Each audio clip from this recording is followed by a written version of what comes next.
রংপুর শহরের বিভিন্ন সড়কে ট্রাফিকের অভিযান চালানো হয়েছে।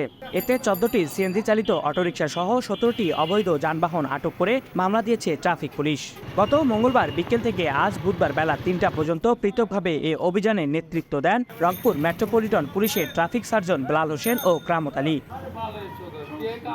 বুধবার বিকেলে রংপুর মেট্রোপলিটন উত্তরের ট্রাফিক সার্জন বেলাল হোসেন বলেন, মঙ্গলবার বিকেল থেকে 6টি সিএনজি চালিত অটোরিকশা সহ 9টি অবৈধ যানবাহন আটক করে মামলা দিয়েছি। অভিযান অব্যাহত রয়েছে।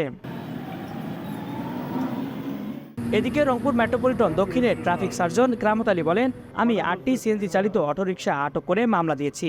অভিযান অব্যাহত আছে। বর্তমান বিভিন্ন সড়কে সিএনজি চালিত অটোরিকশা মুক্ত রয়েছে।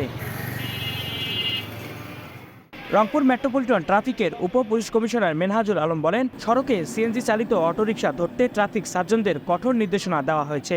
এ অভিযান চলমান থাকবে। উল্লেখ্য, রংপুর শহরের বিভিন্ন সড়কে অবাধে সহস্রাধিক অবৈধ সিএনজি চালিত অটোরিকশা চলাচল করত।